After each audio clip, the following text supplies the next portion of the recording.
Pessoal, primeiramente, muito obrigado pela presença de todos, sejam muito bem-vindos.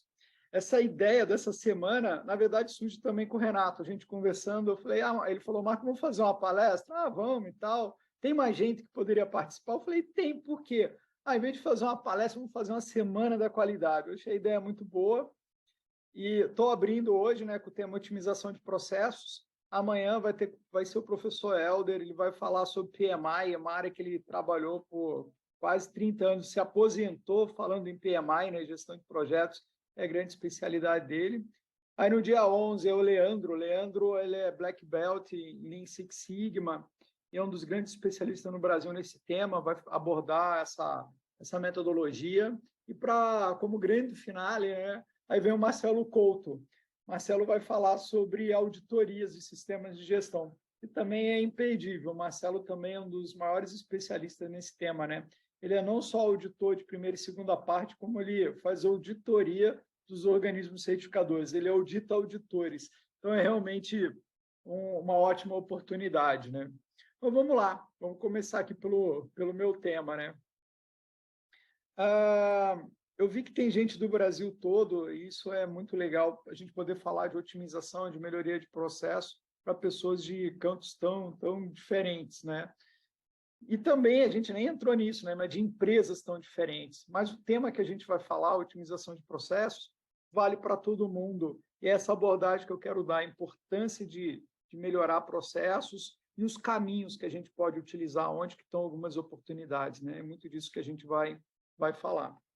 Deixa eu me apresentar rapidamente. Meu nome é Marco Túlio Bertolino. Eu tenho mais ou menos 30 anos de mercado. Eu sou um cara de chão de fábrica. O meu core business é processos industriais. Eu sempre fui um profissional associado à área de processos.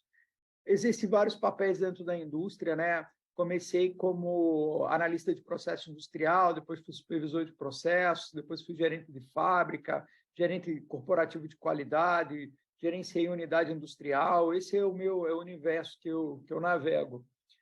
Nesses 30 anos de indústria, metade desse tempo eu tive com um pé dentro da indústria e outro dentro da universidade, né? Eu sou coordenador e professor do MBA em Gestão da Qualidade e Engenharia de Produção do IPOG. Então, se sobrar, 45 anos de profissão, já dá para me aposentar, mas não dá porque a coisa foi simultânea, né? Os 15 anos foi fazendo as duas atividades ao mesmo tempo. Eu sou químico de formação, meu mestrado é na área de engenharia ambiental, eu sou auditor líder nas normas ISO 9000 e na FSC 22000, e eu gosto de falar isso, é importante também, como eu sempre tive com um pé dentro da indústria e outro pé dentro da universidade, eu acabei gerando algumas literaturas, que são os livros que estão aqui embaixo, né? Quase todos voltados para a gestão da qualidade, meio ambiente, saúde e segurança ocupacional. Esse é o meu universo que eu navego. A única exceção aqui embaixo é um livro sobre tecnologia de produção de biscoito. O resto é tudo na área de gestão mesmo. Mas vamos lá, vamos falar sobre otimização, né?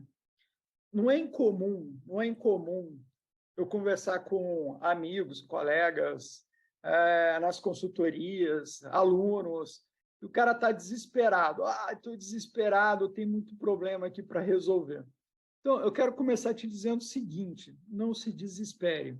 Se tem muito problema, você tem uma grande oportunidade, porque solucionar problemas é uma ótima oportunidade de buscar melhoria para as empresas, também para suas carreiras. Quem se destaca solucionando problemas, se torna valioso para as empresas. A gente vai falar um pouco sobre isso, né? Então, em vez de se desesperar com os problemas que tem nas organizações, aprenda a tratá-los, a lidar bem com eles. Uma vez que você lida bem com os problemas, uma vez que você é um bom solucionador de problemas, nenhuma empresa vai querer te perder. E a gente vai mostrar o quanto isso é relevante, o quanto isso é importante, né? A primeira fala dessa palestra é o seguinte: aprenda a gostar de problemas. Problemas são importantes, matéria-prima para alavancar a melhoria contínua e para alavancar a carreira de vocês. Uma empresa vai pagar vocês pelos resultados que vocês derem. Portanto, se vocês souberem resolver problema para as empresas, vocês vão se tornar profissionais mais valiosos, né? É muito do que está aqui, tá? Eu quero criar primeiro essa ideia, mostrar o quanto é importante, motivar vocês a resolver problemas, para depois a gente entrar nas formas de como fazer isso. O que eu vou falar agora é a visão de quem teve 30 anos dentro da empresa. É o que conduziu algumas promoções que eu tive, é o que me fez promover algumas pessoas, tá? Quando você vai trabalhar em algum lugar, não é porque você é simpático, bonitinho, queridinho. Você pode falar assim, mas fulano trabalha lá porque tem um QI, tem alguém que indicou ele. A indicação até te faz entrar dentro da empresa, mas o que te faz crescer é se destacar, né? Então, empresas buscam profissionais que sejam efetivamente proativos, capazes de identificar oportunidades de otimização e ajudar a buscar, a propor soluções para os problemas que estão lá dentro. O que faz um profissional ser o cara que você não quer perder dentro de uma indústria? Quem é que você não quer perder? Quem que você promove? Quem que você quer ver crescer? Aquele cara que está te ajudando. Te ajuda quem resolve o problema. Eu já tive, dentro da indústria, pessoas nos meus times de trabalho que só traziam problema. Também é bom, ele traz o problema, a gente vai para cima. Agora, aquele cara que te traz o problema e te ajuda a enxergar o problema, entender o problema e propor soluções, esse é o cara valioso. Esse é o cara que a gente quer. E ser esse cara é importante para nossas carreiras, né? E aí vem o grande ponto, né? Eu trabalho num lugar, nunca me promove, eu não consigo, né, não me valorizam. Pessoal, se você abrir um negócio, eu tenho uma empresa hoje. Quando você abre um negócio, você contrata alguém para trabalhar para você. Deixa eu só fechar o WhatsApp aqui que está fazendo um barulhinho irritante aqui. Pronto. Quando você contrata alguém, o que você quer? O que você quer dessa pessoa? Que ela te ajude no negócio. Quanto que você vale para uma empresa? Você vale o resultado que você dá, é um fato. Então, quanto que você vai valer de resultado para a empresa? O retorno que você está trazendo. Pense em si mesmo como um investimento. Quando uma empresa contrata você, não é só para ocupar um cargo, ela está te pagando para você dar um resultado. Aliás, quanto mais você subir de cargo, mais isso que eu estou falando vale, tá? Quanto mais você for para cargos táticos, né? Não operacionais, mas táticos e estratégicos, você vai valer o resultado que você dá. Você vale o resultado, você vai valer sempre o resultado daquilo que você gera para a empresa. Se você gerar mais resultado, aumente suas chances de crescer dentro de uma organização. Nunca se esqueça disso, tá? Empresas vão te olhar de acordo com o resultado que você dá para elas. Quem é que vai ganhar mais no setor de venda? Quem vende mais, seja o comissionado ou o aumento de cargo que ele vai dar. Quem vai ganhar mais numa indústria? Quem traz mais resultados para o negócio, quem ajuda em produtividade, rendimento, qualidade, né? Esse é o profissional mais valioso. Então, saiba disso. A empresa olha para você como um investimento. Você tem que trazer o retorno. Se você não traz retorno, talvez ela até prefira trazer outra pessoa que vai trazer o retorno que você não está dando. Parece meio duro falar dessa maneira, mas é a realidade como as coisas funcionam dentro das organizações. E aí vem o grande ponto. Tem que mudar a maneira como a gente pensa, como a gente enxerga as empresas, né? Eu achei essa piadinha na internet, eu achei que ela era perfeita para isso. O navio está lá, o navio está indo bem, num determinado momento o navio começa a afundar, né? E sempre tem aquele que não se move. Por quê? Porque eles assim, a gente sempre fez desse jeito. Isso vale para as empresas, mas isso também vale para os profissionais. Se na tua carreira você vê agindo de uma maneira e sempre deu resultado, mas agora, em momentos de mudança, né, requer de você um profissional mais diferenciado, aprenda que você tem que mudar, você tem que nadar conforme a maré. Se o mercado está mais apertado, se as empresas estão exigindo mais, né, a gente tem que se adaptar a esse cenário. Se a gente não se adaptar e o navio afundar, a gente vai junto. Bom, espero que isso tenha ajudado, né, de uma forma muito realista, a motivar, porque é importante a gente solucionar problemas, pode ser bom para nossas carreiras, mas vamos porque é importante. Como otimizar processos, né? Basicamente, a gente melhora processos, a gente otimiza processos, olhando para 3 coisas: o aumento da produtividade, do rendimento ou da qualidade. Como é que eu aumento produtividade? Eu posso produzir mais. Naquele meu turno de produção, eu vou produzir mais no mesmo turno. Eu posso fazer melhor uso dos recursos. Eu tenho uma equipe, essa equipe tem tantas pessoas, eu vou utilizar essa equipe para aumentar a produtividade da empresa, para produzir mais com o mesmo time de trabalho, com as mesmas horas disponíveis. Você pode otimizar melhorando o uso do tempo, da mão de obra, das utilidades, né? Energia, água, vapor, né? Ou utilizando melhor seus equipamentos, suas máquinas. Você tem equipamentos, esses equipamentos têm uma depreciação, uma máquina dá tantos packs por minuto, quanto mais você ocupa essa máquina, mais retorno ela dá em menos tempo. Você está otimizando. Você pode otimizar também mexendo no rendimento, que é desperdiçar menos. Rendimento associado à perda, né? Tem uma formulação, essa formulação tem que dar tantos quilos. Está previsto uma perda de X. Se eu diminuir essa perda, eu estou gerando mais produto, estou desperdiçando menos, eu estou aumentando rendimento. Eu posso fazer um melhor uso, desperdiçar menos matéria-prima, embalagem, energia, tudo isso vai me gerar ganho. Eu posso otimizar também quando eu começo a trabalhar, quando eu começo a mexer, quando eu começo a lidar com a qualidade. Como? Aumentando satisfação de cliente, cliente satisfeito é aquele que recompra, aquele que busca seu produto novamente. Posso diminuir falhas, posso diminuir saque, posso diminuir reclamação, portanto, vou diminuir custos de não qualidade, tema que a gente vai falar um pouquinho mais para frente. Posso resolver problemas associados à qualidade interna ou à qualidade externa. Isso tudo aqui é foco para otimizar. Isso é onde eu posso procurar as otimizações de um processo. Mas como é que funciona isso, né? Como é que funciona uma otimização? Vamos criar um olhar geral, depois a gente começa a destrinchar cada parte dessas, né? Mas pense o seguinte, ó, você trabalha numa empresa, aí nessa empresa tem uma linha de produção. Essa linha pode produzir 1, 2 ou 3 turnos. Normalmente, no Brasil, os turnos são de 8 horas, 8, 8 e 16, 3 vezes 8, 24, então o máximo que você vai ter 3 turnos de produção. O que define se você vai trabalhar 1, 2 ou 3 turnos? Normalmente, a venda. Se você tem venda para ocupar 3 turnos, full time, você vai trabalhar os 3 turnos. Não, estourou os 3 turnos, eu preciso de mais produção, a empresa vai fazer uma hora extra final de semana. Então, o que ela vai definir? Ela vai definir se ela precisa 1, 2 ou 3 turnos para fazer a produção da qual ela tem demanda.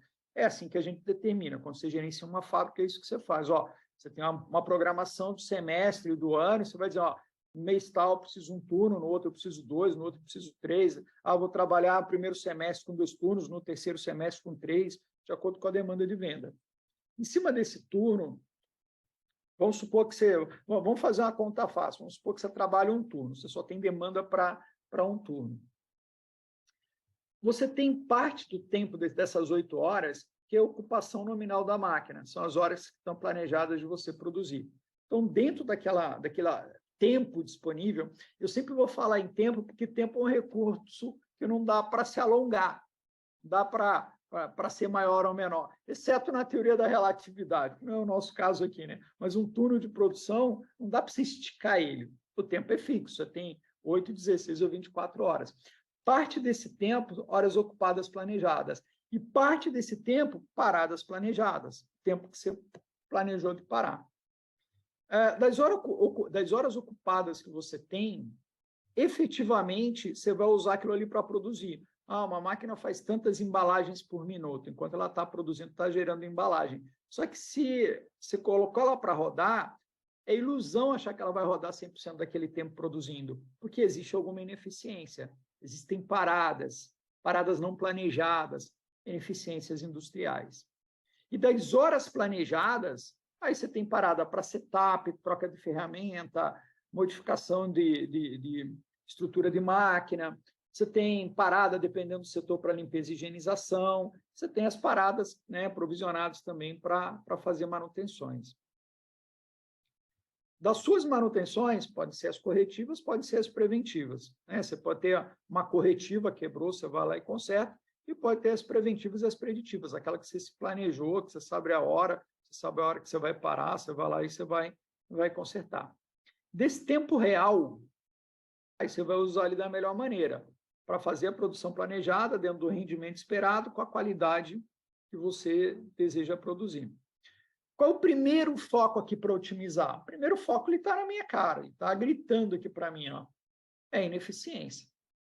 Se você tem horas planejadas, você tem uma ineficiência daquelas horas planejadas, esse é o primeiro foco. Vamos trabalhar as ineficiências. Como? Reduzindo gargalos industriais, melhorando o layout da planta industrial, capacitando melhor a mão de obra, melhorando procedimentos operacionais, os POPs, as instruções de trabalho. Então, eu vou fazer o quê? Vou fazer com que, naquelas horas de ocupação real, eu utilize ela com o mínimo possível de parada não planejada, portanto, de ineficiência. Se uma máquina tem que rodar com capacidade nominal de 100 pacotes por minuto, eu quero que faça o nominal ou mais. Então, eu começo a trabalhar como? Tirando essas paradas por ineficiência. Opa, olha lá, ó, encurtei.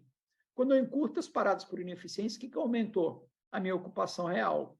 Opa, isso é bom, aumentou a minha ocupação real. E agora? Que ineficiência nunca vai ser zero, né? Utopia, né? Meta zero para ineficiência será? Não, a gente sempre vai ter uma margem de ineficiência, por mais que a gente queira que seja zero. Mas quando cheguei na excelência do meu processo, para onde que eu vou agora? Eu vou para as paradas planejadas. Ou agora eu vou focar aqui. Dá para melhorar isso aqui? Dá, claro que dá. Eu posso melhorar setup de máquina. Eu posso ter ciclos inteligentes. Por exemplo, trabalho numa indústria que faz gelatina. Eu vou do sabor mais fraco e mais claro para o mais forte e mais escuro. Com isso eu consigo otimizar higienizações, limpezas. Eu vou fazer uma programação de produção que otimize para reduzir setup ferramental.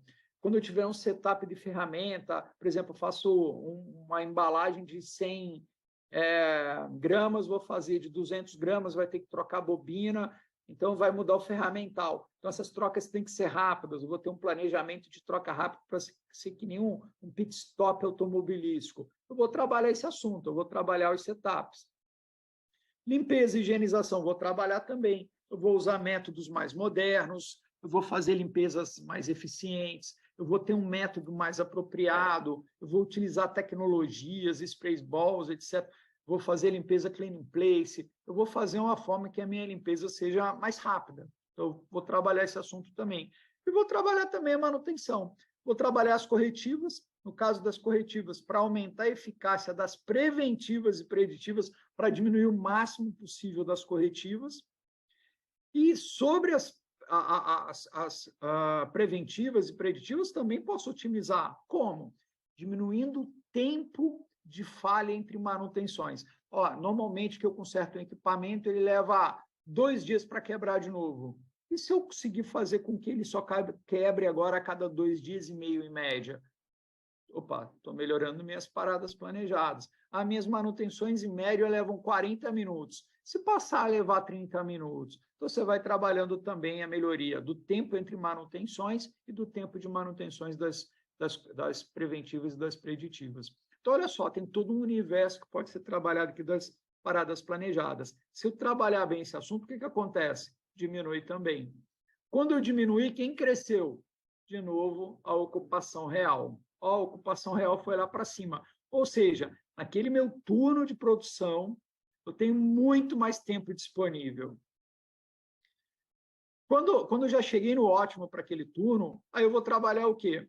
Evitar perda de desperdício de matéria-prima e embalagem, estou trabalhando rendimento, estou trabalhando melhor regulagem, a regulagem otimizada das máquinas, dos equipamentos, melhoria nos controles operacionais, sistemas à prova de erro, evitar que o operador cometa erros, automatização industrial onde for possível. Para quê? Melhorar a produção, melhorar a produtividade. E aí, como é que fica isso no fim das contas? Olha só que interessante. Quando a gente começou, em um turno de 8 horas, o que eu tinha aqui? Vamos supor que eu fizesse 6 toneladas nessas 8 horas. Só que eu otimizei. Isso tudo ali era hora de inocupação, né? Quando eu começo a reduzir as ineficiências e otimizar as paradas, eu tenho um melhor uso desse tempo. Aí o que aconteceu? Aumentou meu tempo real, meu tempo de uso de máquina. É aquele mesmo turno, aquelas mesmas 8 horas, só que de 8 horas eu não usava as 8 horas para produzir. Mas como eu diminuí a eficiência, agora eu aumentei. Agora, aquele meu turno, eu estou usando melhor aquelas 8 horas que eu tenho disponível. Opa, deu para fazer 4 toneladas a mais. Olha que interessante. Eu continuo tendo aquele tempo disponível, tempo é fixo no meu turno, porém, naquele turno eu consigo produzir muito mais. Por quê? Porque eu diminui a ineficiência. Então, tem horas de produção real a mais. Opa, legal, produzia 6 toneladas, estou produzindo 10 agora, estou fazendo 4 a mais, isso é bom. Só que naquelas 8 horas que eu tenho, eu também posso otimizar, conforme nós falamos, né? Eu posso otimizar o aumento da produtividade. Ah, mas como assim? Vamos supor que naquelas minhas 8 horas eu fizesse 1,25 toneladas hora. Pô, legal, faço 1,25. Então, eu consegui aumentar. Eu aumentei a produtividade, eu diminui a eficiência, regulei melhor as máquinas, treinei melhor as equipes, estou com setup rápido, agora eu consigo fazer 1,5 toneladas por hora. Então, antes eu estava fazendo 6 toneladas, agora, no meu tempo todo, eu estou fazendo 10 toneladas em 8 horas. Mas como eu também, dentro dessas 8 horas, eu aumentei, né, eu otimizei o meu uso do equipamento, otimizei a minha capacidade produtiva, vou fazer 12 horas. Conclusão, quando eu comecei essa história, eu fazia 6 toneladas por turno. Agora eu faço 12. Dobrei minha capacidade. Então, a solução fácil, né? A solução fácil. Ah, não, abre mais um turno, vou dobrar a produção, abre mais um turno. Pô, mas será que no mesmo turno não dá para otimizar? Isso aqui que eu estou botando de exemplo parece ficção científica, né? Mas eu já vi isso acontecer muitas vezes dentro da indústria. Você passou diminuindo a eficiência, você aumentou a produtividade no tempo que tinha. Nem sempre, aqui nesse exemplo aqui, você vai dobrar a produção, mas às vezes você vai ganhar 10, 20, 30, 40, 50% a mais de produção. Olha o resultado que isso significa. Agora, olha isso em termos de ano. É incrível, né? Ah, não, eu já trabalho 3 turnos. Às vezes você consegue produzir mais. Essa é a ideia de otimizar. Aí me diga, se você é o profissional que tem essa visão de otimização de processos, você consegue fazer isso para uma empresa, no momento que você conseguiu otimizar um ganho desse, deixou de abrir um turno, mais mão de obra, mais depreciação, mais máquina, mais não sei o quê, isso não é valioso para as organizações? Não é isso que elas querem? Não tenho dúvida, não tenho dúvida. Quando eu gerenciei planta industrial, era tudo que eu queria, era uma boa notícia dessa. Oh, vou ter que abrir mais um turno. Não, vem cá, vamos conversar, tem um jeito de ganhar em produtividade. É isso que se espera dentro de um profissional dentro das empresas, né? Mas nem tudo é um mar de rosas, né? Para fazer isso, a gente tem que solucionar uma série de problemas. Bom, a gente falou da importância de otimizar, a gente falou onde está isso, agora vamos falar de resolver problemas. Caminho para juntar essas duas pecinhas. O problema com a solução é fácil? Se você respondeu que sim, você não resolveu muito problema na sua vida, não. Entre o problema e a solução tem um caminho. Não é tão fácil, não. Vamos falar desse caminho aqui, né? Eu tenho um problema e eu tenho que encontrar uma solução. Qual é o caminho até essa solução? Qual é o passo a passo até chegar lá, né? Vamos lá. Primeiro passo. Pô, quero ter uma ideia, quero chegar na solução desse problema, né? Primeiro passo. Ah, você vai falar, ah, não, Marcos, você está de brincadeira com a gente. Não, é verdade. Primeiro passo é aceitação. Ah, por que aceitação? Porque tem muita gente que é aquele slide lá do Titanic. O Titanic está afundando e o cara não aceita que o problema está lá. Produtividade é baixa, o cara acha que é normal. Ele tem uma perda de produção enorme, ele acha que é assim mesmo. Cara, toda perda pode ser melhorada. Aí fala, não, mas a empresa trabalha assim há 15 anos e ninguém nunca viu isso como um problema. Então, seja o primeiro a ver como problema e buscar uma solução. Então, a primeira coisa que você tem que fazer é aceitar que tem um problema. A gente vai falar já já, né, de perdas, das perdas clássicas, né, no setor industrial, né, nas organizações. Aí eu tenho certeza, você vai começar a perceber que tem oportunidades na tua empresa, a partir do momento que você aceite que elas estão lá, né? Mas beleza, aceitei que tem um problema. O que eu vou fazer agora? Buscar informação. É um princípio da qualidade, né? Trabalhar com fatos e dados. Vá atrás das informações. Busque as informações, busque dados, monte checklist, colete dados históricos, você tem que ter dados para trabalhar. Tendo dados, aí sim, investigação de causa raiz, vamos usar técnicas de investigação, ferramentas da qualidade, Chicago, Brainstorm, etc., né? Ferramentas clássicas, e vamos entender por que o problema acontece, o que está na origem desses problemas. Por que a gente chama de causa raiz, né? Porque um problema que está ali na tua cara, que você está vendo, é que ó, a árvorezinha não dá fruta. Ah, mas qual é o problema dela? Às vezes o problema está lá na falta de nutrientes. Por isso que a gente chama de causa raiz, né? O problema que está lá na ponta, você tem que olhar lá atrás, por que não está acontecendo? É um problema de matéria-prima, de mão de obra, de infraestrutura, o que está faltando lá atrás? Você vai investigar para a raiz do problema, né, para solucioná-lo. E uma vez que você descobriu, né, a origem de um problema, você vai buscar alternativas de solução. Por que alternativas? Você tem um problema, você tem uma solução. Não. Você tem um problema, você tem várias possibilidades de solução. Isso é a realidade das empresas. Você tem soluções mais caras, mais baratas, mais rápidas, mais demoradas, mais eficazes, menos eficazes. Você tem soluções que parecem soluções, mas são para inglês ver, a coisa não vai funcionar. Então, você tem que buscar alternativas. Como é que eu vou solucionar um problema? E as melhores soluções dependem de uma equipe focada em buscar boas soluções, o que depende de competência dos times e, obviamente, da criatividade para solucionar os problemas. Qual é a melhor solução? A que resolve um problema com menor custo para as organizações. Óbvio. Uma vez que você conseguiu achar as melhores soluções, às vezes você tem 2 formas de solucionar um problema, 3, é hora dos acordos. Acordos, claro, quando eu fui gerente de fábrica, eu tenho uma ideia ótima, mas às vezes aquela minha ideia que era boa para a área industrial não era boa para o cara de venda, não era boa para o cara de logística, não era boa para o cara de qualidade. Então, uma boa solução tem que ser um ganha-ganha. É aquela que você vai acordar com as outras áreas, com os outros departamentos, com os outros setores, com as outras unidades industriais, que vai ser bom para todo mundo. Achei um jeito ótimo aqui de otimizar um processo para embalar o produto, mas quando chega lá no meu cliente, ele não gosta do jeito que está embalado, então não vale. Então, é hora de fazer acordos, tem que ver o quê? Negociar com as áreas, usar o seu poder de influência para chegar numa solução que todos aceitem aquilo como um ganho positivo. Olha, é bom para a minha área, mas é bom para as outras áreas também. Aqui vai me dar um pouquinho mais de trabalho, mas, por outro lado, com isso eu consigo fechar um acordo com a outra área. Então, toda solução de problema exige negociação. Próximo passo. Aí sim, agora você já tem o problema, você já acordou qual é a solução que você vai atrás, você vai montar um plano de ação. Plano de ação não é uma planilha de Excel escrito com 5W2H, não, viu? Plano de ação é onde você escreve, pode ser num guardanapo, mas o que tu escreveu lá vai ser realizado. Então, plano de ação é o que vai ser posto em ação. Por que eu estou falando isso? Que não é incomum chegar nas empresas, o problema está lá um tempão, mas esse problema, não, isso aí está num plano de ação, aquele plano de ação está lá há 4 anos e ninguém resolve. Então, não tem plano de ação, não tem ação. Então, plano de ação é aquilo que foi acordado com a alta direção, vai ter investimento, se for o caso, e vai ser realizado de fato, né?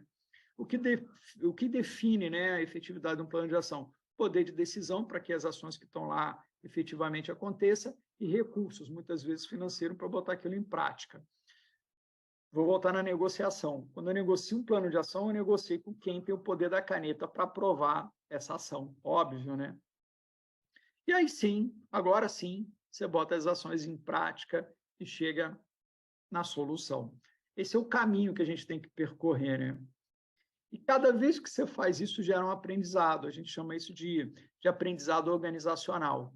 Você vai aprendendo com os erros, cada vez que você vai solucionar um problema, se torna um pouco mais rápido, porque você já se deparou com aquilo antes. Então, esse é o grande aprendizado que a gente pode ter. Portanto, né, espero que isso tenha ficado claro até aqui, solucionar problemas é maximizar, é melhorar os resultados, seja a qualidade, seja rendimento, seja a produtividade.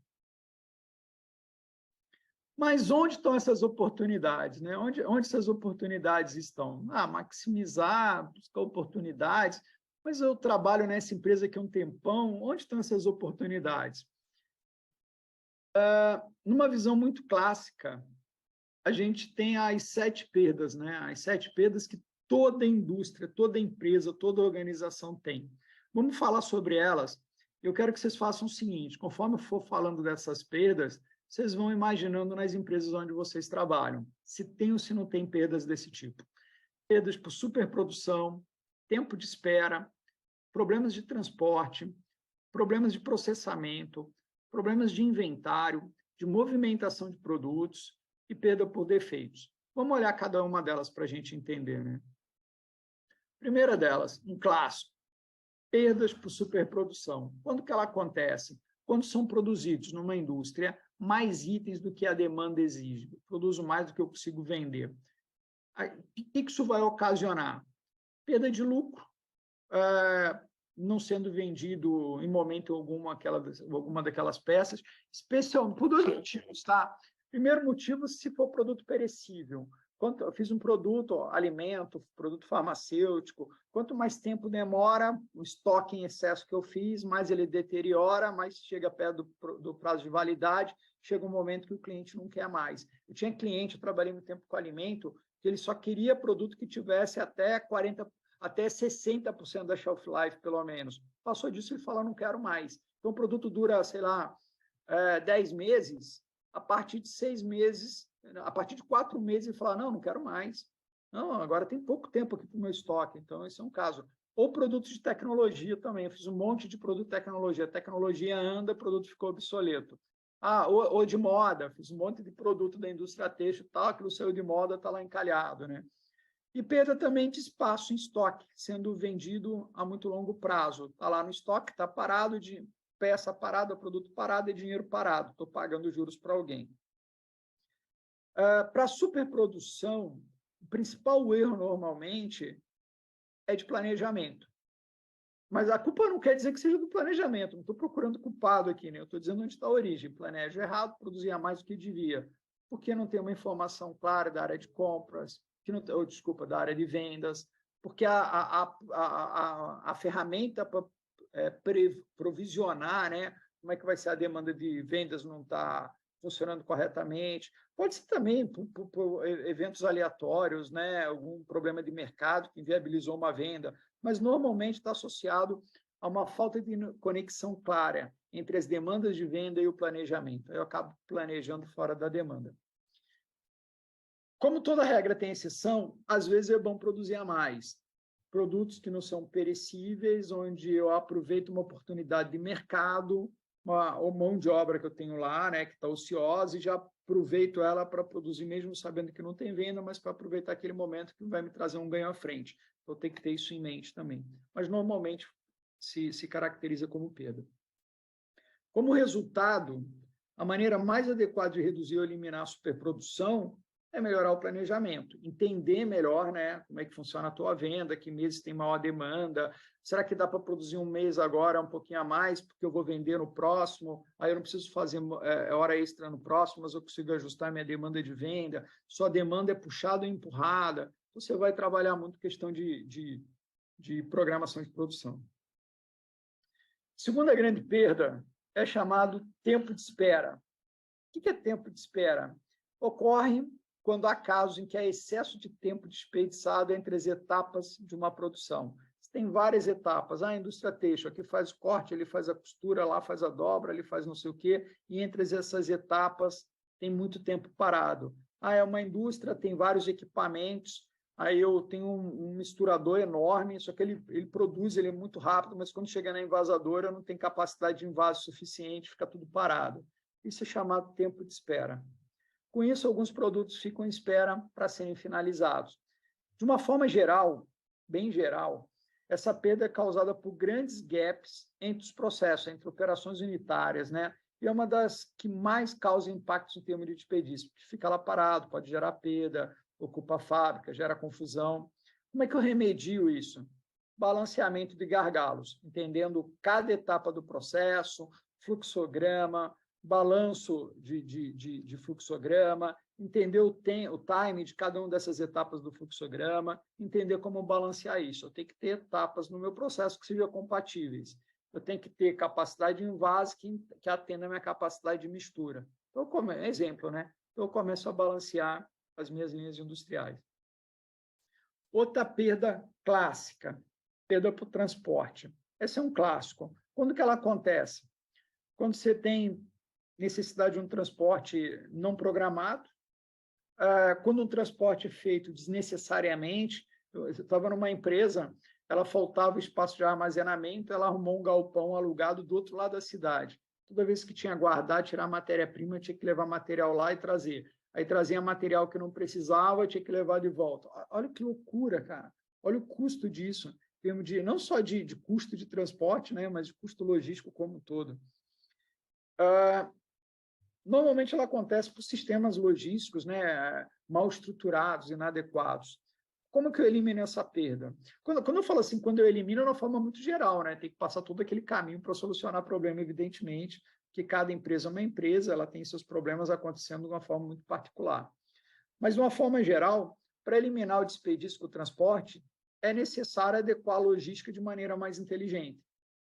Eu tenho uma produção aqui, eu levo para um depósito central, de lá eu mando para dentro da cidade, otimizado, com cargas menores. Você começa a pensar formas inteligentes de fazer a logística dos seus produtos. Contudo, em caso de movimentação dentro da própria empresa, também se deve levar em conta melhorias de layout. Empresas que foram crescendo, viraram puxadinho, a empresa ficou toda complicada e a própria movimentação interna se tornou crítica. Você pode pensar em melhorias de layout nesse caso. Outro caso clássico, excesso de processamento. Quando que isso acontece? Quando você tem operação unitária que não precisava. Acontece quando o processo contém etapas desnecessárias, as quais poderiam ser eliminadas. Pode acontecer em processos industriais, mas onde eu vejo isso demais, processos administrativos, burocracias desnecessárias. Lembre que sempre que eu falar em processo, não é só processo industrial. Processo é qualquer etapa de transformação numa empresa, inclusive atividades burocráticas. Em geral, está relacionado a equívocos de projeto, quando eu falo de linhas industriais. Criou uma operação unitária que não precisa, ou o produto mudou, o produto foi simplificado, o produto está mais simples, tirou a operação unitária, mas não tiraram aquilo do processo. Para combater essa perda, perda de excesso de processamento, você tem que aprofundar a análise sobre os processos, sobre as operações unitárias, como que elas interagem, para chegar a um melhor entendimento das demandas.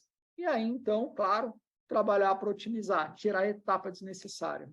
Sempre que eu trabalho com fluxograma dentro das empresas, mapeando o processo, sejam administrativos, sejam operacionais, normalmente você encontra ou gargalos ou etapas desnecessárias. Dali já saiu oportunidades de melhoria. E, às vezes, está aquela etapa ali há anos, tá? Como eu falei, na área administrativa, então, nem se fala. O fulano assina, depois volta para o ciclano, e o ciclano dá o aval para assinar também. Mas por que duas pessoas fazem a mesma coisa? Esse tipo de coisa, né? Outra perda clássica, perda por inventário. Quando que acontece? Quando há acúmulo de estoques muito grandes, seja de matéria-prima, seja de produto acabado. Se você tem muito acúmulo de material lá no produto final ou lá na entrada, o que você tem? Você tem dinheiro parado. Pensa comigo, de onde que uma empresa compra matéria-prima? Pode até vir de capital próprio, tá? Mas não é o comum. Normalmente você capitaliza, você vai pegar no banco, você vai pegar um empréstimo, você pegou o dinheiro, comprou matéria-prima, transforma, faz produto, vende, paga o banco. Essa é a ideia. Só que o dinheiro que você pega no banco, você está pagando juros por ele. Então, se você pegou aquele produto, está lá naquele estoque, ligado àquela superprodução que a gente já falou e não está vendendo, você vê aquele estoque lá parado 4 meses, ele pode até estar parado, mas você está pagando juros sobre aquele produto dos 4 meses, seja na matéria-prima, seja no produto final. No produto final, ainda implica na perda de superprodução que a gente já falou. Nesse caso, é comum que a perda seja o quê? Resultado de erro de cálculo de insumos desequilibrados entre produção e demanda. De novo, programação. Pode ser também gerado por imprevisto. Você comprou uma matéria-prima, teve um problema industrial, não conseguiu produzir, mas aí é uma eventualidade. No geral, também está ligado à programação, né? Um bom planejamento mais preciso de produção ajuda a eliminar esse tipo de perda. Você perde lá na entrada na matéria-prima, você perde lá no final também, né? Lá no final, como já falamos, principalmente se for produtos perecíveis ou que trabalham sob demanda. Outra perda clássica, ela parece a perda por transporte, mas não é. É a perda por movimento. São as movimentações desnecessárias dentro das empresas, principalmente de colaboradores. Aqui a ferramenta para se tratar é métodos e tempos. Principalmente trabalhos que são repetitivos, que têm uma rotina de trabalho, ou que precisam fazer ajustes de linha com trabalhos sincronizados entre vários indivíduos. Se você tem problemas de movimentação, você tem perda de produtividade. Pode ser associado a erro na orientação da tarefa, contratei o cara, está aqui uma semana, não orientei direito, ele está perdendo muito tempo em erro de movimentação. Má distribuição de tarefas, sobrecarrega um, dou tarefa por outro, o outro tem que levar na mesa do ciclano, que fica a 3 metros da mesa dele. Busca de ferramentas, ele trabalha no torno fazendo peça, só tem um torno, esse torno fica lá na mesa do supervisor, toda vez que vai medir, ele vai lá buscar. Soma isso ao longo do ano. quanto tempo você deu, quantas peças a mais você poderia fazer, se não valia a pena comprar um paquímetro novo. A ideia está muito associada a isso. Ou, às vezes, pela falta de mapeamento de parâmetros quanto a métodos e tempos, né? Você não determina, você não sabe como é que tem que ser o método, o tempo para aquela tarefa, cada um faz do seu jeito, e alguns vão fazer de um tempo otimizado, outros não. Você não tem parâmetro. Então, para solucionar esse tipo de perda, é necessário planejar um roteiro adequado e lógico de trabalho, determinando o tempo médio de execução de cada etapa e excluir passos desnecessários dentro do processo, eliminando aquelas operações desnecessárias. Percebe que está tudo interligado? Percebe que as perdas estão todas interligadas? Quando eu melhoro uma, eu já mexo na outra. Quando eu mexo na outra, eu já ajuda a melhorar um outro tipo de perda. Elas estão ligadas. E, por fim, eu deixo essa por último, porque ela é um clássico. A perda por defeito é quando você está produzindo mal, você está errando, seu produto está saindo com defeitos. É quando o produto está fora dos padrões, das especificações da própria empresa, ou pior, das especificações do cliente.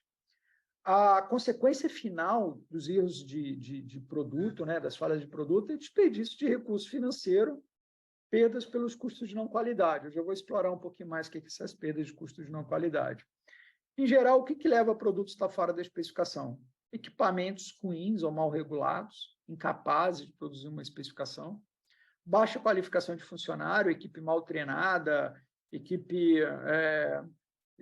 não engajada em produzir certo da primeira vez, ou matérias-primas ruins, matéria-prima fora do padrão, né? Entra matéria-prima ruim, normalmente vai sair produto ruim ou vai aumentar a probabilidade de perdas também. Agora, olha só, todas essas perdas que eu falei, que a gente foi conversando, elas são a ponta do iceberg. Porque é aquilo que salta os olhos, aquilo que é tangível, que é direto, que é fácil de ver. Você consegue ver uma perda por defeito. Você consegue ver uma etapa industrial que não precisava, né?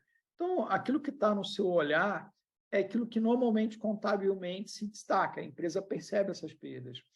Quando ela tem que dar um desconto porque o produto está com defeito, quando tem muito produto encalhado gerando sucata, quando o produto é rejeitado na linha de produção ou pelo cliente, quando tem que consertar um produto, fazer retrabalho, quando tem penalidades contratuais devido a falhas, quando tem que indenizar um cliente. Eu vendi um corante para a indústria têxtil, aí quando chegou lá estava fora da cor, o cara produziu não sei quantas camisetas, vou ter que indenizar as camisetas. Isso salta aos olhos, porque financeiramente é direto, a conta vai chegar. Só que por que é a ponta do iceberg? Tem um monte de contas aqui, indiretas, que também vão chegar. Se você tem muita falha, você vai ter que fazer mais visita técnica, mais custo de visita técnica, hora de assistência técnica, translado de consultor técnico, tudo é custo. Mais setup de máquina para fazer concertos, desgaste com o cliente, visita cliente, custo logístico de logística reversa para trazer produto para consertar, retrabalho administrativo, vem nota de devolução, faz a nota de novo, faz não sei o quê, perda de mercado, cliente que não quer mais comprar de você, perda de vendas, horas extras para consertar produto defeituoso, excesso de inventário, porque toda hora tem problema, vai solucionar problema, vai resolver problema, produto estocado, entrega parcial, eu tenho que fazer o frete 2 vezes. Isso tudo são perdas quase que invisíveis, mas que na hora que você faz o resultado demonstrativo, né, o EBITDA, está lá, é custo de não qualidade também, elas vão sempre estar lá, né? E quando eu falo em qualidade, né, não acho que qualidade é só produto dentro da especificação. O olhar sobre aquilo que a gente chama de qualidade, quando a gente fala de gestão, é muito mais amplo. É produzir bem serviços que respondam concretamente aquilo que o cliente deseja, especificação técnica, anseios, né? É garantir a sobrevivência da empresa por meio de um lucro contínuo, justamente por fazer produtos que têm recompra, produtos de qualidade. É identificar o problema mais crítico da empresa e solucioná-lo com prioridade. Porque se o problema está lá e não está sendo solucionado, todo dia ele está gerando perda monetária. Então, se uma empresa tem um problema, joguei lá no gráficozinho de Pareto, identifiquei lá os 3 maiores, né? Eu fiz uma curva ABC, cara, aquela é a minha prioridade, eu vou resolver aquele problema. Tem que ser a prioridade, porque aquilo está me fazendo perder dinheiro todo dia dentro da empresa. É falar, raciocinar e decidir sempre com fatos e dados, nunca no chute.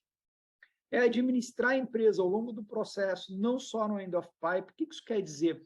Eu não administro a empresa só pela reclamação do cliente, o defeito que o cliente está apontando. Eu olho para dentro, eu olho para os meus processos, olho para a matéria-prima, para os meus fornecedores. Eu tento resolver os meus problemas para trás. Por quê? Porque se eu agir na raiz, lá na frente dá certo. Se eu controlo bem meus processos, o produto sai dentro da especificação. É o mais para trás possível, né, que eu tento resolver os problemas. É reduzir todos os dias, metodicamente, as dispersões dos processos por meio do isolamento das causas fundamentais. O Leandro Valim vai falar demais disso na palestra dele, quando falar sobre Lean Six Sigma. Toda a prevenção de problema deve ser o mais amontante possível, a mesma ideia, o mais para trás possível, o mais à raiz possível. E o mais óbvio de todos, nunca permitir que um problema se repita. O problema aconteceu, ele tem que ser eliminado, né? Primeira vez que o problema acontece, tudo bem, ele aconteceu, você identificou, você vai solucionar. Você deixou acontecer de novo, agora foi uma escolha. Você está perdendo dinheiro porque você quer.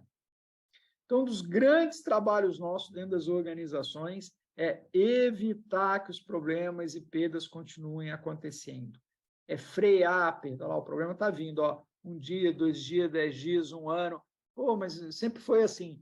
Mas a partir da minha atuação profissional aqui, ele não vai acontecer mais. Esse problema eu vou eliminar. Quando que um problema está eliminado?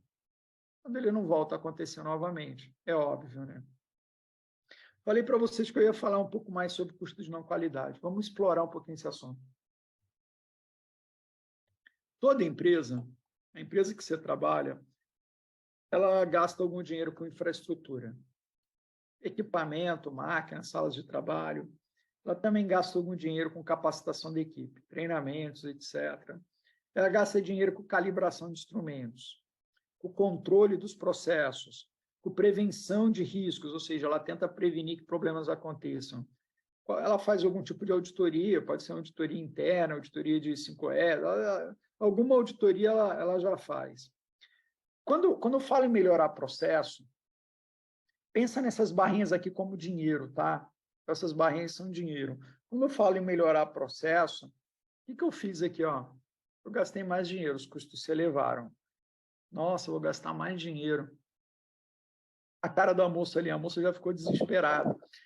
Sempre que você chega numa empresa e fala que para melhorar algo tem que gastar dinheiro, a gente se desespera, porque a gente é cobrado todo dia em reduzir custos. Pô, você quer melhorar, você quer aumentar custo. Só que se eu olhar para isso aqui não como um gasto, mas como investimento em prevenção e avaliação, opa, muda de figura, mas tem que dar resultado. Por quê? Porque toda empresa tem perdas. Por excesso de estoque, burocracia, horas improdutivas, refugo de produto, reprocesso, destruição de produto, chamadas falhas internas, derivam daquelas perdas que a gente já falou. Tem também as falhas externas, indenização para cliente, reposição de lote, frete por devolução, necessidade de fazer um recall porque um produto defeituoso foi parar no mercado, perdas de clientes que não querem mais comprar da empresa, perda da imagem da marca, tudo que a gente já falou, né? Chamadas falhas externas. Se você está trabalhando bem uma otimização de um processo e aquele problema não vai se repetir novamente, o que acontece com os chamados custos de não qualidade que derivam das falhas externas e internas? Bom, logicamente, eles vão diminuir. Opa, diminuiu. Oh, legal, hein? Diminuiu aqui. Ao longo do tempo, a tendência é que seus custos para manutenção das melhorias se mantenham estáveis, ou até reduzam com o tempo, né? Você vai fazendo novas otimizações. Por outro lado, os resultados disso, que é a redução das falhas externas e internas, tendem a reduzir cada vez mais. Opa, e é daí que surge o tal do ROI, o retorno sobre o investimento. Então, tudo aquilo que você melhorou em prevenção de risco, controle operacional, calibração, capacitação de equipe, né, que são ações clássicas para melhorar o processo, elas se pagam se você estiver reduzindo os custos de não qualidade. Isso vai ajudar no lucro da empresa, isso vai ajudar no resultado. É contábil. Você tem que ver isso aqui contabilmente. Quanto que investiu, como é que era o problema, o prejuízo que o problema dava, deixou de dar o problema, quanto trouxe de ganho, qual foi o investimento. Então, tem retorno sobre investimento. Todo processo tem que trazer algum retorno. E como é que funciona isso, né? Bom, voltando lá no slide lá que a gente está falando de solucionar problemas. Bom, está lá o problema, você identificou que ele existe? Primeira coisa, coletar dados numa amostragem representativa para entender o problema. Muitas vezes, quando você começa a coletar dados numa empresa, é uma loucura, você não entende nada. Ah, não, isso aqui não significa nada, não tem coisa com coisa. Mas quando você pega esses dados, começa a lidar com ferramentas da qualidade, começa a classificar por categoria, né, com base naquilo que você quer analisar, você já começa a enxergar ali alguma coisa, já começa a te dar pistas. Aí você vai organizando esses dados, vai trabalhando, né? Você fez um Pareto, um Chical, um histograma, você fez uma análise de capacidade, você vai organizar dados, buscar correlações, tendências, gráficos de tendência. Quando você faz isso, opa, você vai transformando aqueles dados coletados que não diziam nada em algo que já começa a te dizer alguma coisa. E aí você já tem informações para apresentar visualmente esses dados para a alta direção, buscar os acordos para propor melhorias. Pô, legal, agora eu já sei onde está o problema, o que a gente pode fazer para melhorar. E todo o resultado investigado, todo problema investigado, soluções propostas, ela serve para quê? Para construir resultados para a empresa. Eu gosto dessa figura de linguagem, porque é assim que funciona. A gente pega dados todos malucos dentro de uma empresa, vai trabalhando esses dados, entende esses dados, propõe as melhorias, isso gera resultados.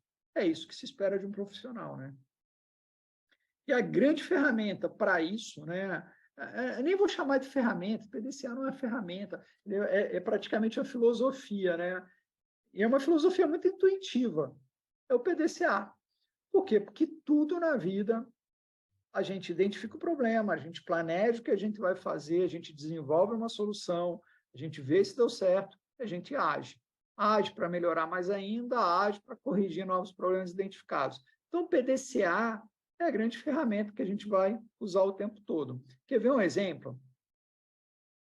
Como é que funciona o PDCA? Vamos lá. A primeira coisa que você faz, você identifica o problema na empresa. Um problema é uma oportunidade de melhoria. Aí você passa a observar e reconhecer as causas do problema. Analise e estratifica os dados. Monta um plano de ação. Executa. Vê se deu certo. Já estamos lá no C. Deu certo? Ah, não deu. Volta para o plano de ação. Não, deu certo. Aí você toma uma ação, eliminando a causa raiz, padronizando um processo para que ele não volte a acontecer. Isso é o PDCA. Esse aqui é o passo a passo do MASP, né? Metodologia para análise e solução de problemas. Dentro disso, você vai usar várias ferramentas da qualidade, conforme for a mais apropriada a cada uma das etapas. Olha o exemplo, vou fazer um bolo. Primeira coisa, vou planejar. Vou pesquisar a receita, ver a disponibilidade de ingredientes, ver se tem os recursos, avaliar se sei fazer, identificar o que pode dar errado, prevenir riscos. Tá lá, vou fazer o meu bolo, estou planejando fazer o bolo. Aí fui para a execução. No dia de fazer o bolo, vou reler a receita, verificar se tem todos os ingredientes ali à mão, se não está faltando nada naquele instante, que nem um processo na fábrica. Antes de eu começar, deixa eu ver se tem tudo aqui. E vou iniciar o meu processo. Comecei a fazer o bolo. Acabei de fazer o bolo, eu vou ver se deu certo. Eu vou checar. O bolo deu certo? Cresceu? Deu sabor, textura, odor, rendimento? Deu tudo certo? Deixa eu ver se ficou bom. Opa, ficou bom, hein? Ficou bom. E aí eu vou tomar uma ação. A ação pode ser em dois sentidos. Se tudo deu certo, eu planejo repetir o bolo, padronizando e incrementando melhorias. Se algo deu errado, eu corrijo. O bolo solou. Pô, solou por quê? Vou corrigir e vou fazer de novo, evitando que o erro se repita. No meu caso, deu certo, vou fazer um bolo mais gostoso. E vou girando esse PDCA, cada vez buscando melhorias maiores, e vou evoluindo. E é assim dentro das empresas, né? Bom, falamos das ferramentas bem básicas, né? A gente está falando das ferramentas clássicas, básicas, porém fundamentais, né? Para usar em CEP. Mas tem um universo gigante de ferramentas que podem ser aplicadas. A gente pode trabalhar a melhoria de processo em muitos níveis, né? Eu posso ir para o modelo Toyota de produção, e aí eu vou começar a ver outros níveis de ferramenta. Eu posso ter ferramentas para diminuir lead time, tempo de processo, para reduzir custos por perda de não qualidade, para melhoria contínua. Se eu falar em lead time, eu posso trabalhar com ferramentas como just-in-time, comprar, produzir, transportar na hora exata, melhor programação de produção, ter estoques mínimos, takt time, produzir conforme demanda puxada, Kanban, gestão de fluxo de produção, né, bem gráfica, SMED, troca rápida de ferramental. Posso trabalhar também melhoria contínua de qualidade. Eu posso falar em GDoc, automação inteligente, com toque humano para ver onde que precisa ou não otimizar. Manutenção produtiva total, o famoso TPM. Andon, gestão visual de linhas de produção, muito ligado com Kanban. Focar em o quê? Né? Processo à prova de erro. Como é que eu posso fazer um processo desenhado, estruturado de maneira que o operador não erre? Estamos falando de modelo Toyota de produção. Posso falar em rejunca, nivelamento de produção. Lembra daquele balanceamento de processos para que as etapas, né, estejam balanceadas suas operações unitárias? Posso falar em Kaizen, cultura de melhoria contínua, tentar melhorar sempre. Posso usar uma ferramenta de 5S para melhorar utilização, organização, limpeza, higiene e disciplina nos processos. Você vai incrementando, você vai melhorando os seus processos, sempre.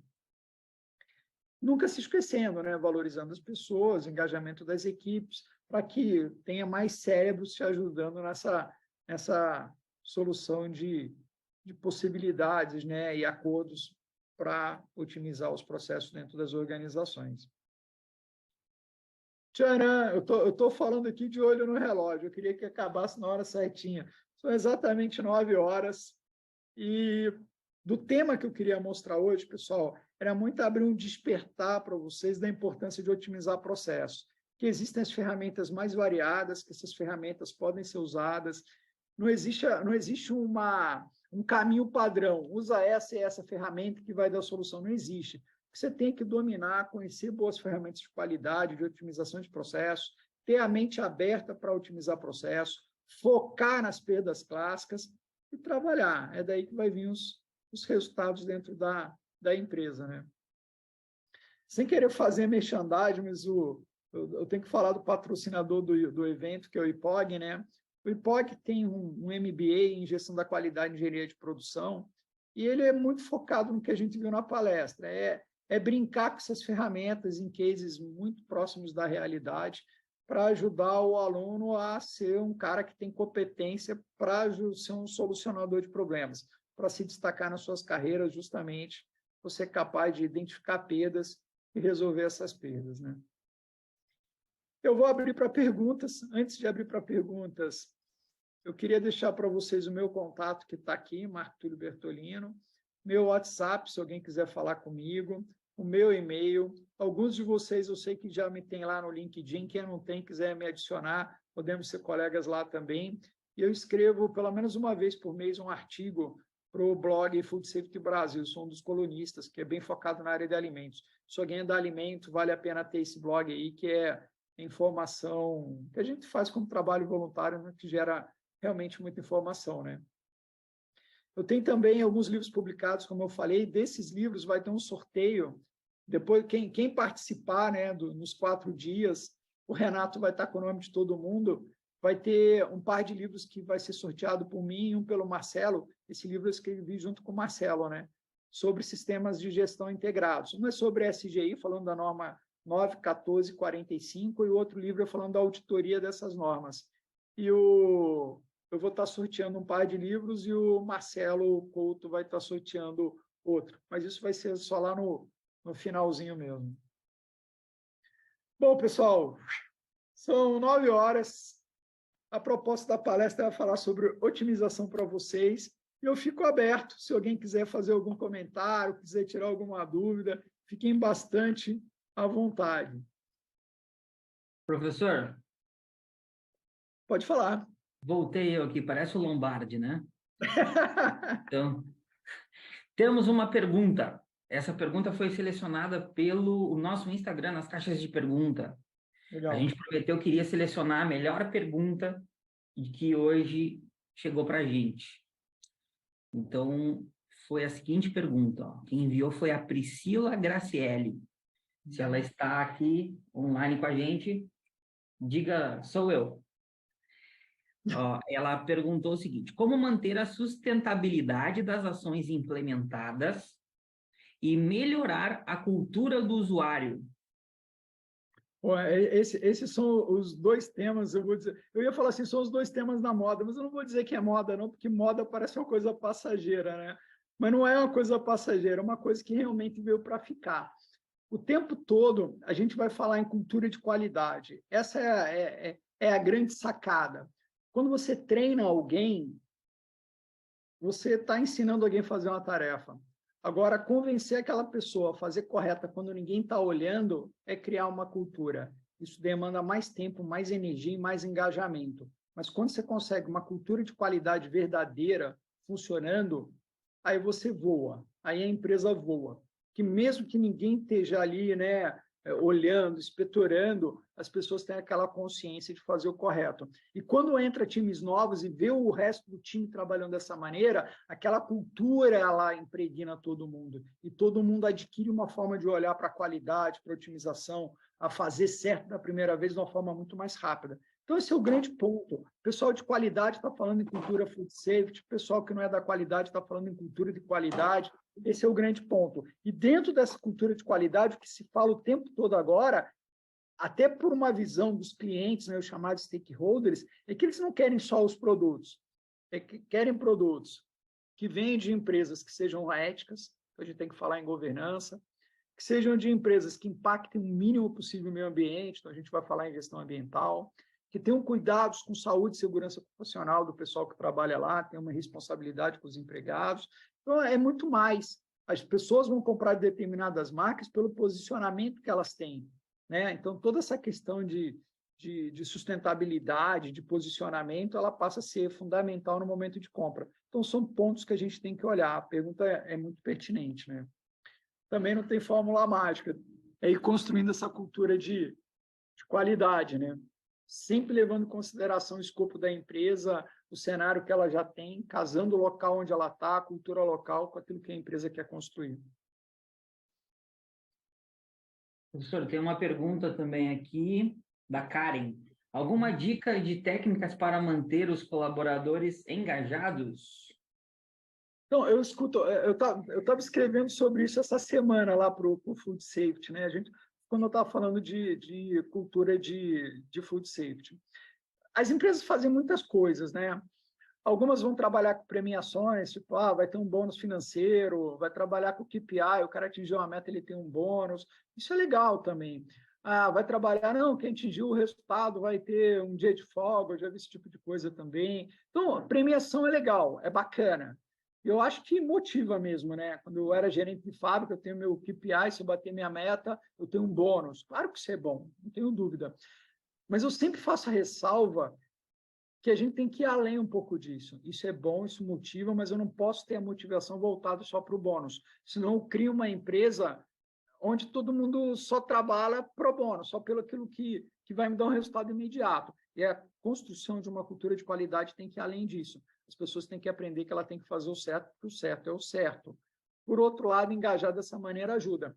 Agora, motivação nem sempre é só bônus ou financeira. Motivação também é reconhecimento, ouvir as pessoas, valorizar as ideias. E, às vezes, esse tipo de valorização, né, traz tanto resultado, às vezes, quanto motivações em termos financeiros. Né? Professor, posso falar um pouquinho? Claro, Alessandro. Mas a gente já está meio aí, alguns aninhos nessa área, né? E, assim, olhando lá atrás, né? Vou falar 20 anos aí, para não falar muito, né?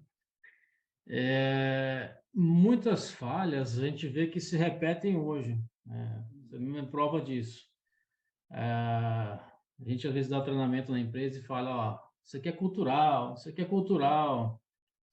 Mas assim, cara, nós já, é claro, muitos é cultural mesmo, dependendo da Às região, vezes não. seu país, do país onde você está, dependendo até onde chega o ensino para ele, o conhecimento, né? Pode ser uma cultura, né?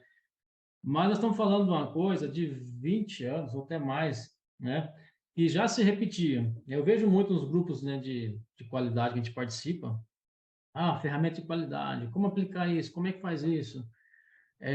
Será que não está, não, eu posso dizer, não está mais acima, né, a falha do que, ou realmente enraizou aquela metodologia, né, daquela forma de fazer, e a gente vê isso, a gente discute muito isso, né, e vê isso em outros grupos. tentar mudar, mas assim, a gente não consegue essa mudança rápida, né? Eu vejo muito o pessoal debatendo, e eu falo, cara do céu, isso aqui é antigo, é uma história que se repete, e assim, você colocou aí as ferramentas, né? A gente sabe que elas são muito boas, né? Quando bem aplicadas. Mas o que eu vejo tem bastante, né? Bastante profissionais que ainda não sabem aplicar aquela ferramenta, né? Você falou do PDCA, né? Do entendimento.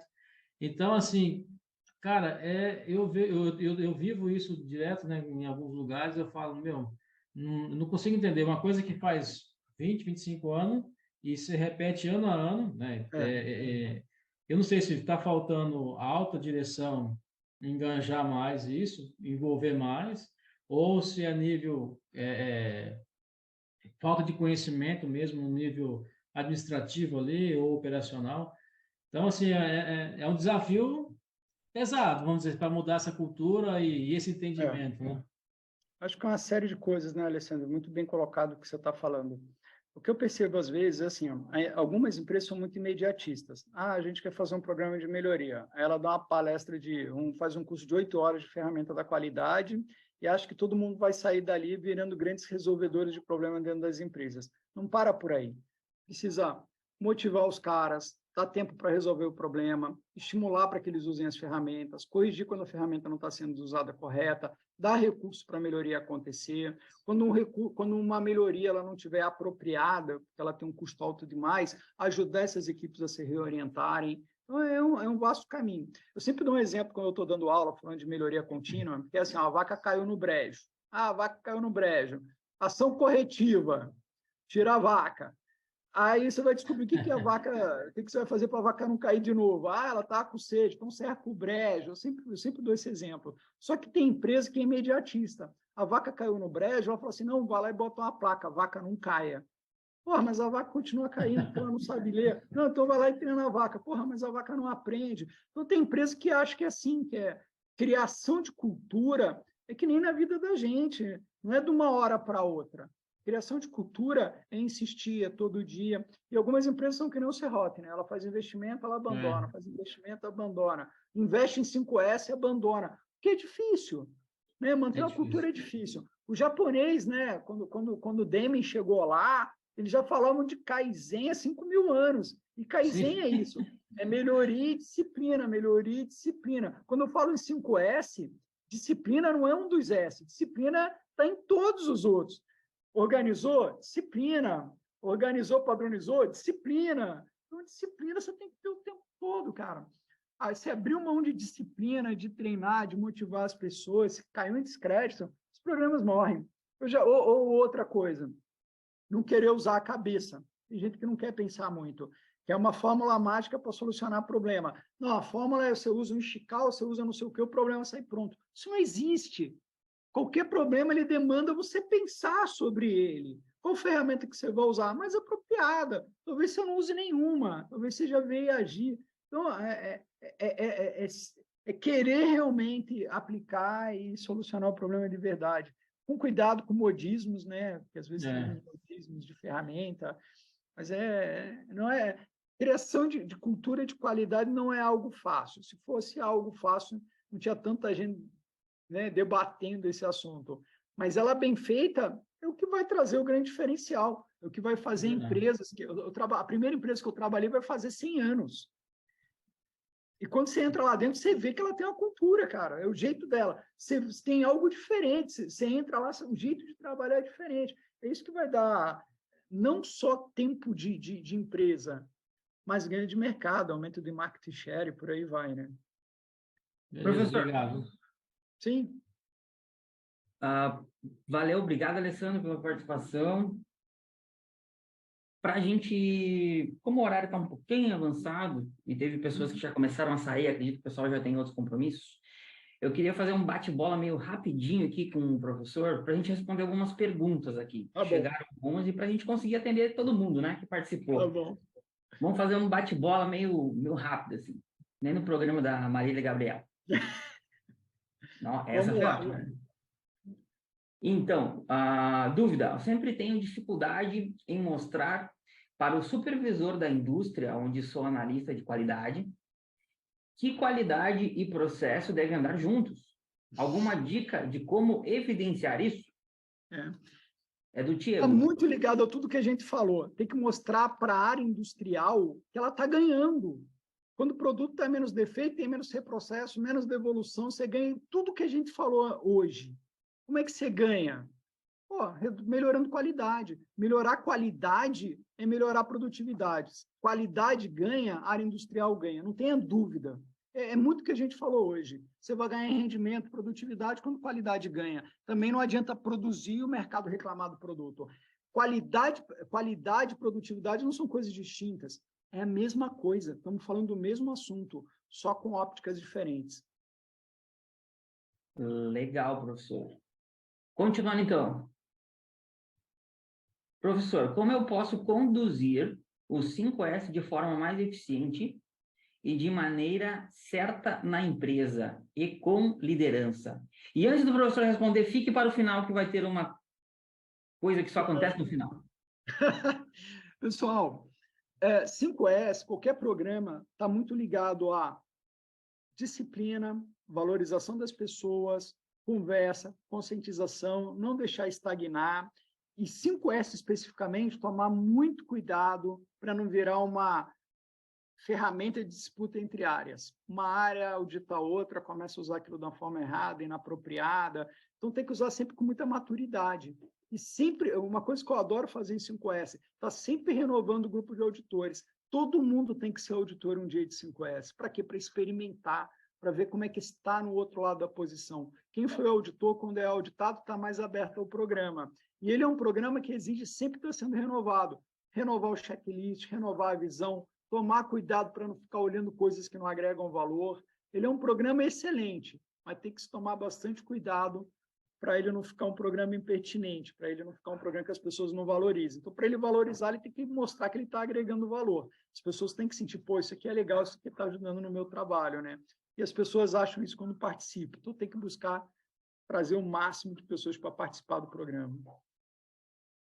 Legal, mais uma pergunta. Essa pergunta foi do Matheus, tá? Agora, a Mauricélia, ela botou assim, ó, boa noite, trabalho na área de qualidade, e algumas vezes percebo que as pessoas não valorizam muito o pessoal da área.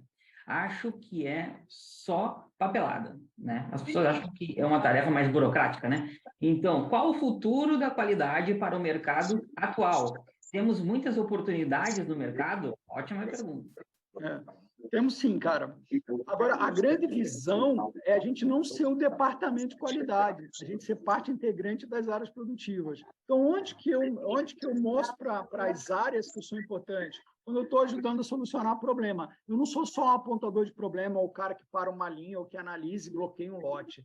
Eu sou o cara que bloqueia o lote quando é necessário, é óbvio, eu vou ter que fazer isso, mas que está ajudando as áreas o quê? Fazer a melhoria e evitar que aquele problema aconteça novamente. Estou falando de experiência própria, eu fui gerente de qualidade e a área industrial tinha algumas rusgas. Quando que essas áreas começaram a andar bem? Quando a minha área de qualidade passou a ser grande parceira da área industrial, ele passou a ver valor no que? Essa área não é só para reter os lotes que eu estou produzindo, ele me ajuda a evitar que os lotes gerem defeitos. Então, a área de qualidade não tem que ser um departamento isolado da área industrial. Ele tem que trabalhar muito junto com a área industrial. E aí depende dos dois lados, inclusive da gente como qualidade também, né? De criar esse caminho, essa abertura para chegar lá. Mas eu sei do que você está falando, sei que isso acontece bastante, viu? Mas tá aí mais um motivo para buscar uma especialização, conhecimento atualizado de altíssima qualidade. No IPOG. No IPOG, obviamente. Com os melhores do mercado. Mais uma perguntinha. Ó. Estamos implantando o ISO 9001-2015. Não sei se eu estou lendo da forma correta. É isso mesmo. Mas, nem todos dão importância para atividades propostas para essa implantação. Qual a forma de conduzir a equipe para a otimização dos resultados?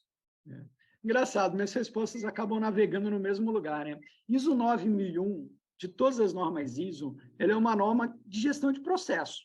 Ela foca cliente, melhoria contínua, foca no cliente e tal, mas o que ela prega? Você controla o processo para o produto estar ok no final. É disso que fala, a seção 8 inteira dela fala sobre isso. Quando você fala em melhoria contínua, é sobre isso. Quando você fala em gestão de recursos para os processos, como é que você engaja as pessoas? Vou lá no compras, vou lá na área de RH, vou lá na área industrial, na área de manutenção, vou mapear o processo deles. Quem que tem que determinar o que é importante naquele processo? Eles. E aí você vai mostrar o seguinte, se cada casinha do processo funciona bem, o produto está dentro da especificação. Ela não é de todas as normas, ela é uma norma de processo. É a norma que mais tem que engajar todo mundo. Se eu não consigo todo mundo engajado dentro do processo, eu não tenho ISO 9001. Ela é uma norma, acima de tudo, para gerir processos. Então, essa realmente tem que mapear processo, mostrar para cada área o que tem de importante em cada área. Eu gosto muito desse tema. Eu dou aula da 9001 no MBA. E a gente o tempo todo fala disso. A gente vai falando das áreas, da importância de controlar o processo em cada área, de cada etapa do processo funcionar bem. Que se continuamente você consegue que os processos monitorem, controlem suas etapas, o produto final dentro da especificação é uma consequência. Você controla o processo para obter o produto dentro da especificação, né? Legal, com essa pergunta a gente chegou à última. Então agora é a hora das novidades. Opa! Então, pessoal, para quem nos acompanhou nas redes sociais, sabe que rolou um quiz. Foram 5 perguntas. E a promessa era que quem acertasse todas ganhava o livro. Né? Ganhava o livro. Mas isso não aconteceu. Não tivemos uma pessoa que acertou todas. Teve um que bateu na trave, acertou 4. E eu fui bem, professor, eu acertei 3. E eu não colei. Tá bom. Então, para quem nem é da área, né? Acho que a brincadeira... A gente pode fazer o seguinte, a gente faz um sorteio hoje, então, e a gente faz um sorteio seria... na sexta, porque o Marcelo vai fazer a última palestra, ele vai sortear um par de livros também. Aí pode fazer um hoje, o que sortear hoje eu mando, e o que sortear com o Marcelo na sexta-feira o Marcelo manda. Então, professor, pensei em lhe propor esse desafio hoje, já que a gente não Tá teve bom. o ganhador do quiz, então a gente vai fazer uma promoção assim agora, na hora, porque programa ao vivo é assim mesmo. Eu vou colocar aqui para vocês ó, os nossos links e a pessoa vai entrar no nosso Instagram aqui, vai mandar um direct dizendo eu quero participar do sorteio do livro do professor Marco Túlio. E a Júlia, que é a nossa assistente, vai realizar esse sorteio. E aí amanhã, na palestra de amanhã, a gente faz o sorteio. Pode ser, se vocês quiserem, a gente faz o sorteio ao vivo. Legal, melhor. E a gente anuncia quem ganhou. Então, a pessoa vai entrar aqui no nosso link do Instagram, vai seguir a nossa página e vai nos mandar o direct. Por que a gente está pedindo para fazer isso? Porque só vai concorrer quem ficou aqui até agora. Justíssimo, né, professor? Você é danado, Renato. E quem não tem Instagram? Ótima pergunta, Edgar. Tu não vai ficar de fora.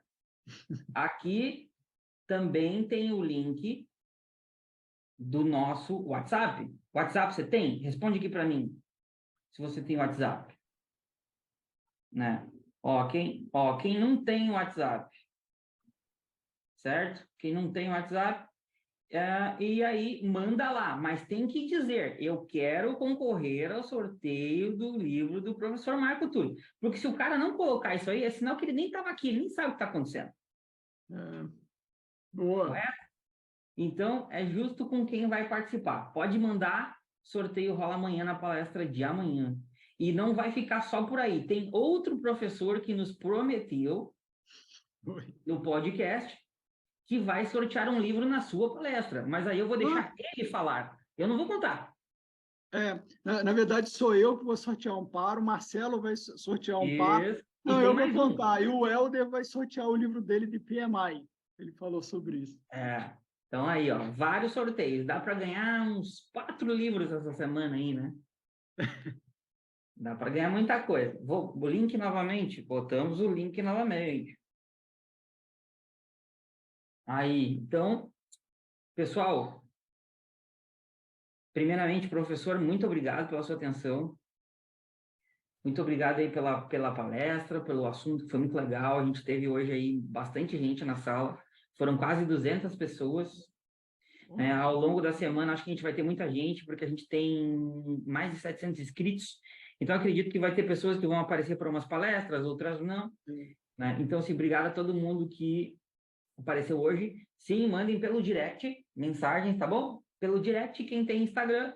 Quem não tem Instagram, coloca lá no WhatsApp, certo? Legal. E, professor, vou deixar o senhor se despedir aqui do pessoal. Tá bom. O pessoal que quiser Pessoal, saber muito sobre obrigado a todos. Uma honra para mim ter esse público enorme numa segunda-feira. Fiquei mega feliz, bem bacana mesmo. Obrigadão, espero que tenham gostado. Tem lá o meu contato, quiserem falar comigo qualquer coisa, conta comigo. Um grande abraço para vocês. Fiquem com Deus aí. Sucesso, resto da semana. Aproveita as outras palestras que são melhores que a minha, pode ter certeza. Só tem fera lá, viu? Grande abraço. Valeu, Tulio. Obrigado, hein?